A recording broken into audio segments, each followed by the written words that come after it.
Viewers, Pakistan Australia से match तो हार गया है, लेकिन उसके हारने की 4 से 5 वजूहात मैं आपको बताऊंगा और इसके साथ साथ ये भी बताऊंगा कि पाकिस्तान क्या अब टॉप 4 में जा पहुंचेगा या नहीं पहुंचेगा, क्योंकि पहले से ही वहां बड़े मजबूत कैंडिडेट मौजूद हैं, जिसमें भारत है, ऑस्ट्रेलिया है, साउथ अफ्रीका है, न्यूजीलैंड है। आज साउथ अफ्रीका और इंग्लैंड का मैच बड़ी अहमियत का हामिल है। देखिए आज अगर अफ्रीका जीतता है तो उसका पाकिस्तान को ऑब्वियसली बहुत ज्यादा फायदा पहुंचने जा रहा है। लेकिन जी अब चलते हैं कि पाकिस्तान की हारने की वजह क्या है।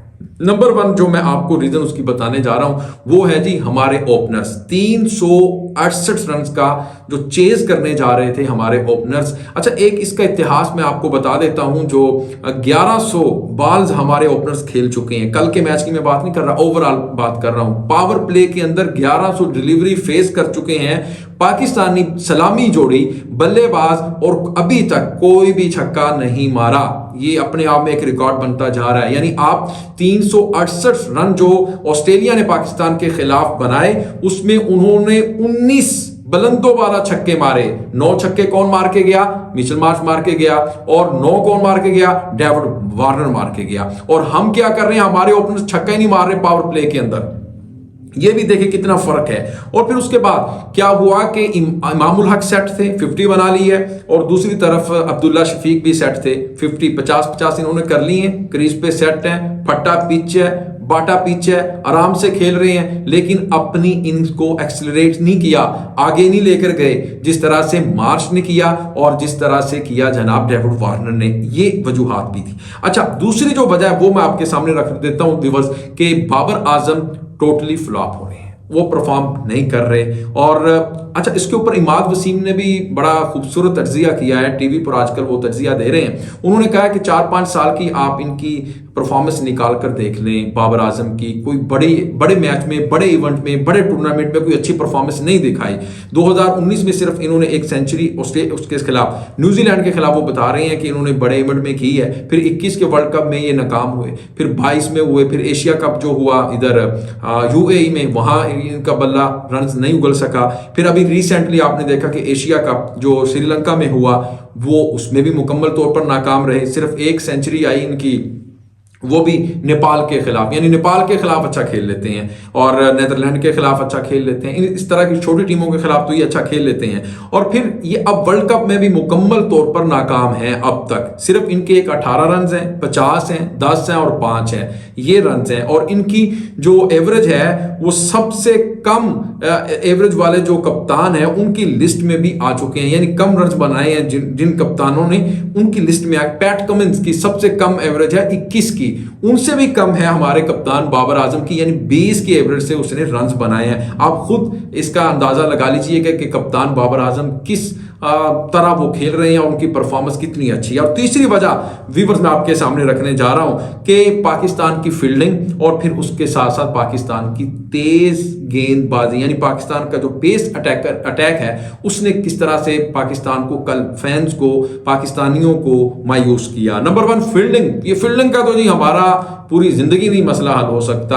और फिर उसामा मीर ने जिस तरह से वो कैच 10 रन के ऊपर ड्रॉप किया, फिर 100 के बाद यानी डेविड वार्नर ने जैसे ही सेंचुरी मुकम्मल की उसके फौरी बाद अब्दुल्ला शफीक ने वो कैच ड्रॉप किया और जिसकी वजह से 163 रन बनाए। पोस्ट मैच में बाबर आजम आकर कह रहे हैं कि अगर हम कैच ड्रॉप करेंगे वार्नर का तो फिर मैच हम कहां से जीत जाएंगे। लेकिन इस पे मैं नेक्स्ट वीडियो में बात करने जा रहा हूं कि बाबर आजम ने देखे पहले से माइंड बनाया हुआ था, ये बात मैंने करनी है वहां पे जाके, कि किस तरह से एक लॉबी है टीम के अंदर, किस तरह से एक ग्रुप बंदी है, वो मैं नेक्स्ट वीडियो में व्यूअर्स आपके साथ में बयान करूंगा, बताऊंगा। और कि बाबर की हटदर्मी किस तरह से जारी है और यारियां दोस्तियां अपनी टीम के अंदर अभी भी जारी सारी हैं। अच्छा जी, तीसरा जो मैं व्यूअर, चौथा मैं पॉइंट आपके सामने जो रखने जा रहा हूं ना, जो रीजन है, जो वजूहात बनी है आज पाकिस्तान जो ऑस्ट्रेलिया से मैच आ रहा है, उसकी चौथी जो रीजन है वो ये है कि मोहम्मद रिजवान सेट थे, 46 रन पर खड़े हुए हैं। सऊद शकील भी सेट थे, 30 रन के ऊपर खड़े हुए हैं। उन दोनों की लापरवाही की वजह से पाकिस्तान मैच में टोटली पीछे चला गया। और फिर हुआ क्या, यानी आप देखें कि रिजवान क्या कर रहे हैं।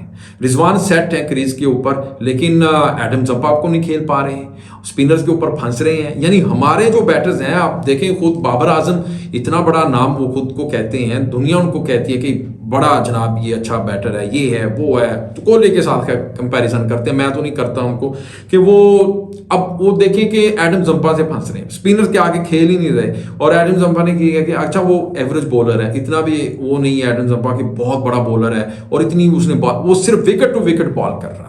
लेकिन जो रिजवान है वो भी उससे फंस गए, इफ्तिखार भी फंस गए। फिर आपने देखा कि कप्तान साहब बाबर आजम भी एडम जंपा की बॉल पे आउट हुए। यानी हमारे जो बैटर्स हैं वो स्पिनर के आगे स्ट्रगल कर रहे हैं, ये भी। और जो रिजवान है उस वक्त उनको चाहिए था कि मैच को आगे लेके चलते, लेकिन एक मैं कहता हूं कि अच्छी बॉल तो नहीं थी, आप खुद जानकर उन्होंने सुसाइड किया और विकेट देकर वो चले गए। और फिर बाद में देखें जी इफ्तिखार क्या समझते हैं जी अपने आप को, वो देखें कि आप सिर्फ फास्ट बॉलर को ही खेलना जानते हैं, स्पिनर के आगे वो फंसे हैं। नवाज भी फंसा है और इफ्तिखार तो कुलदीप यादव के खिलाफ भी कुछ नहीं कर सके इंडिया के मैच में। आपने देखा कि आते ही उसने चौका मारा, फिर वो मैक्सवेल बनना चाहते थे लेकिन वो भी आउट होकर चलते गए। अच्छा, तो ये जो रीजन है ना व्यूअर्स, ये मैंने आपके सामने रखी हैं। लेकिन इसके साथ साथ मेरा आपसे ये सवाल है, क्योंकि आपके माइंड में भी तो कुछ वजूहात हो सकती हैं ना, वो आपने कमेंट सेक्शन में बताना है कि क्या और वजूहात थी जिसकी वजह से पाकिस्तान ये मैच ऑस्ट्रेलिया से बड़े मार्जिन से हार गया, और पाकिस्तान का सेमीफाइनल के जो चांसेस हैं अब मैं कहता हूं कि मध्यम से मध्यम होते नजर आ रहे हैं। अल्लाह करे पाकिस्तान कम बैक करे, लेकिन जिस तरह पाकिस्तान खेल रहा है मुझे नहीं लगता। और क्या पाकिस्तान अब टॉप 4 में जगह बना पाएगा, जहां पर भारत और फिर ऑस्ट्रेलिया, साउथ अफ्रीका और न्यूजीलैंड पहले ही वहां पर अपनी पोजीशन पक्की कर चुके हैं। लेकिन आज का मैच सूरत हाल वाजे कर देगा, साउथ अफ्रीका वर्सेस इंग्लैंड का मैच। तो अपनी कीमती राय जरूर दीजिएगा। मिलेंगे इंशाल्लाह नेक्स्ट वीडियो में, तब तक के लिए अल्लाह हाफिज।